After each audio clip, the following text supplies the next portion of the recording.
هەر هیچ نەبێت لەم ماوەی ڕابردوودا پەیوەندیەکانی نێوان مۆسکۆ و ئەنکەرە بە هەڵکشان و داکشانێکی زۆردا تێپەڕیوە. ئەی بۆ لەمە دوا چۆن دەبێت؟ دکتۆر جەبار قادر پسپۆڕی کاروباری سیاسی تورکیا ڕاستەوخۆ لە ڕێی سکایپەوە لەگەڵ کورد کۆنێکشنە. دکتۆر سپاس بۆ ئامادەبوونت. هەردوو وڵات دەڵێن کوژرانی باڵێزی رووسیا لە تورکیا کاریگەری نابێ بەسەر پەیوەندیەکانیانەوە. بەڕای تۆ وایە؟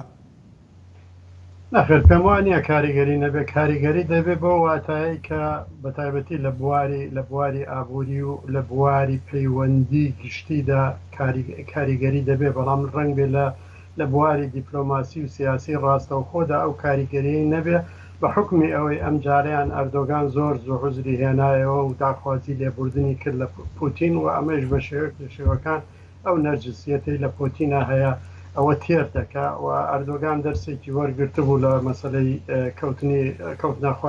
کەوتنە خوارەوەی فڕۆکەکەی ڕووس ئەم جاریان زۆر زوو داوای لێبوردنی کرد، بەڵام بە واتایی کە مەسەلەن توریستی رووسیا یا پەیوەندیە بازرگانیەکان کۆمەڵی زۆر شت پێم وایە کاریگەری دەبێت. ئیتر ڕووس لە تورکیا هەست بە ئارامی و بە ئاسایش ناکەن. ئەمە هەر ڕووسەکان بە تەنیا چووکە هەر ئەم ڕۆژ تەقەکردن ڕوویداوە لە بەردەم باڵێۆزخانەی ئەمریکا و هەروەها باڵێۆزخانەی ئێرانیشدا و هەردوو باڵێۆزخانەش داخراون. ئەم ڕووداوی کوشتنە لەگەڵ ئەم ڕووداوی تەقەکردنەیە، ینی ئەنکەرە چۆن دەتوانێت متمانە بدا بە دیپلۆماتانی بیانی لە وڵاتەکەیدا؟ پێم وایە ئەو گەرمکردنەی لە ماوەی 4-5 ساڵی ڕابردوودا ئەو هەموو گوتارە سیاسیە توندەی ئەردۆگان و هاوڕێکانی و بەگشتی کۆمەڵگەی تورکی جۆرێک لە ئامادەبوونی هەیە بۆ ئەوەی ئەوانەی لایەنگریان لە بەشار ئەسەد کردووە یان ڕۆژ ئاوا بەگشتی چووکە گوتاری سیاسی تورکیا هەمیشە باس لە تیۆری پیلانگەری دەکا، هەموو دنیا پیلان لە تورکیا دەکا، تەنانەت ئەگەر نرخی لێرەی تورکی دابەزێتە خوارەوە ئەمە پیلانێکی دەوڵەتیە. لەبەرەوە پێم وایە ئەو گەرمکردن و زەمینە سازیە ئەمە ئەنجامەکەیەتی وە لەم ڕۆبەدەوە زۆر پێم زەحمەتە هیچ حکوومەتی تورکیا بتوانێت کۆنتترۆلی بکە بەو شێوەی جاران کە دەیویست.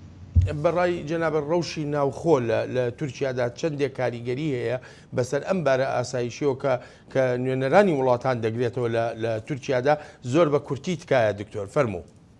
بەڵێ ئەوە ڕاستیە کە پەیوەندی نێوخۆیەکان هەمیشە ڕنگ دەداتەوە لەسەر ئاستی پەیوەندی نێو دەوڵەتەکان. ئەو هەموو کێشەیە لە نێوخۆی تورکیادا ئەوەی کە دەکوڵێ لە نێوخۆی تورکیادا قەت ناتوانێت ڕنگدانەوەی نەبێت لە پەیوەندی تورکیا لەگەڵ وڵاتانی تەدا چی بەلایەنی پۆزیتیڤ چی بەلایەنی نەگەتیڤ. لەبەرەوە من پێم وایە ئەمە یعنی کێشەی زۆرتریش بۆ تورکیا ڕوئەدا لەگەڵ زۆر وڵاتاوە و ئەمە ڕنگدانەوەی دەبێت لەسەر پێگەی تورکیا لەسەر ئاسی نێودەوڵەتی. دکتۆر جەبار زۆر سپاس دەکەم بۆ ڕوونکردنەوەکانت.